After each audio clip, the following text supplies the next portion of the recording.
Welcome to Rajahmundry vlogs. ఈరోజు మ్యారేజ్లో సాంబార్ ఎలా చేసుకుంటారో మీకు చూపిస్తాను. మనం చాలా మ్యారేజెస్కి వెళ్తాం కదండి, అక్కడ సాంబార్ కూడా చాలా బాగుంటుంది.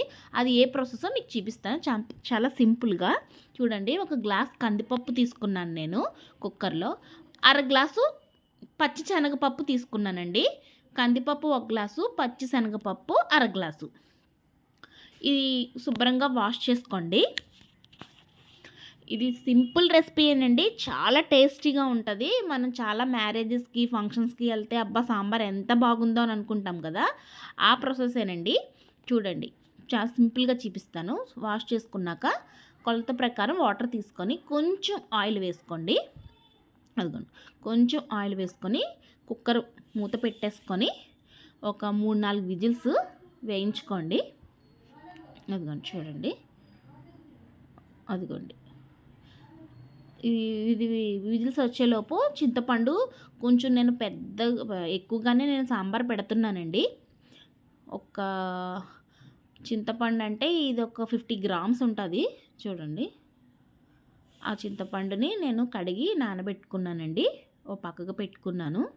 2-3 సార్లు శుభ్రంగా కడిగి వాటర్ ములిగేదాకా తీసుకొని నేను పక్కన పెట్టుకున్నాను. ఈలోగా వెజిటేబుల్స్ అన్నీ కట్ చేసి పెట్టుకున్నాను. చూడండి, ఆనపకాయ, వంకాయ, బెండకాయ, దొండకాయ, క్యారెట్, టమాటా, 2 పెద్ద ఉల్లిపాయలు, పచ్చిమిర్చి.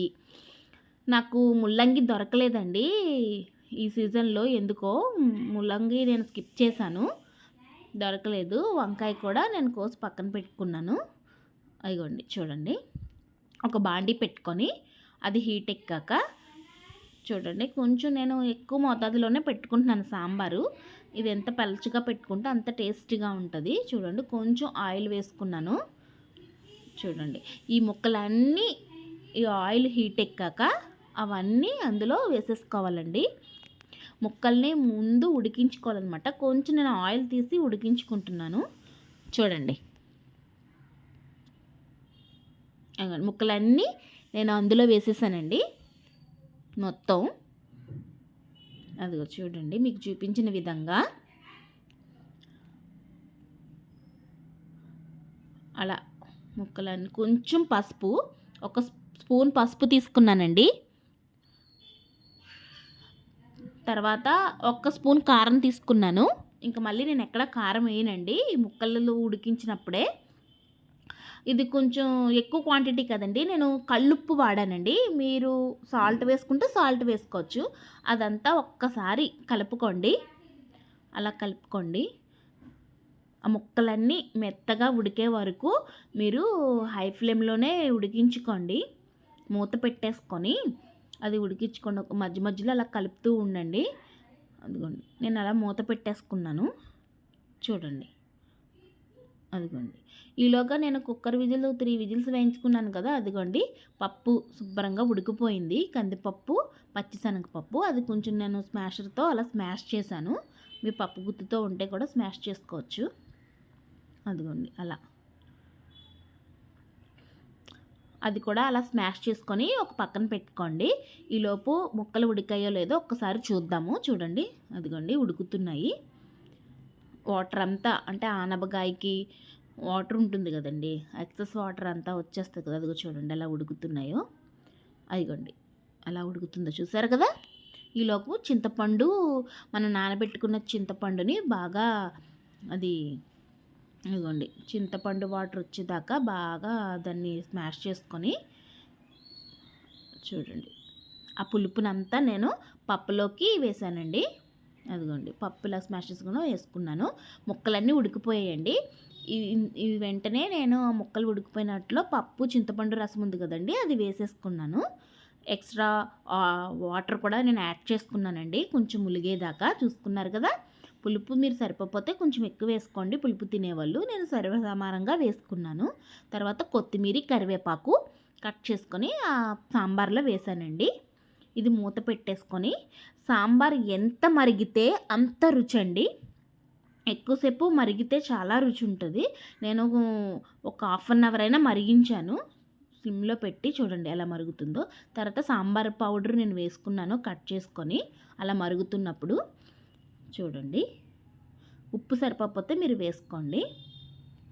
అదిగోండి చూడండి, అలా కలుపుకోండి. చాలా రుచిగా ఉంటుందండి, చాలా టేస్టీగా ఉంటుంది. ఒక్కసారి మీరు ట్రై చేయండి. చూడండి, అలా కలిపి పెట్టుకోండి. సాంబార్ ఇది ఇడ్లీలోకి బాగుంటుంది, రైస్లోకి బాగుంటుంది. సూపర్ కాంబినేషన్ అండి, ఇడ్లీ సాంబార్ అంటారు కదా. చూడండి, చిన్న బెల్లం ముక్క నేను వేసుకున్నాను, అది మరిగినప్పుడే. అదిగో చూడండి, తాలింపు కొంచెం మెంతులు నేను చల్లుకున్నానండి మరిగేటప్పుడే.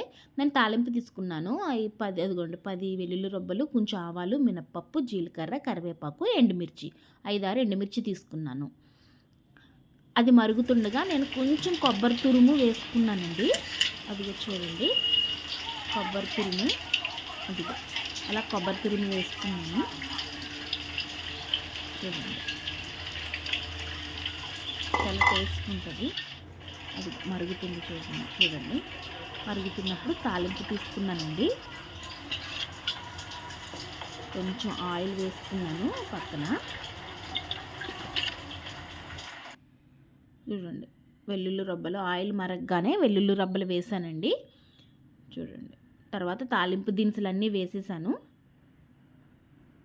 ఆ మరుగుతున్న సాంబార్లోనే వేసేసుకున్నాను. చూడండి, వేసేసుకున్న వెంటనే మూత పెట్టేయండి. ఆ ఫ్లేవర్ అంతా ఎక్కడికి పోకుండా ఉంటుంది. అదిగోండి, అలా అంతేనండి, వేడి వేడి సాంబార్ రెడీ. ఇది మ్యారేజ్ స్టైల్లో చేసుకుంటారండి, చాలా బాగుంటుంది. ఒక్కసారి మీరు ట్రై చేయండి. మీకు నచ్చితే లైక్ అండ్ షేర్, సబ్స్క్రైబ్ చేసుకోండి ఫ్రెండ్. Bye bye. మరిన్ని వీడియోస్ కోసం వెయిట్ చేయండి. Bye friends.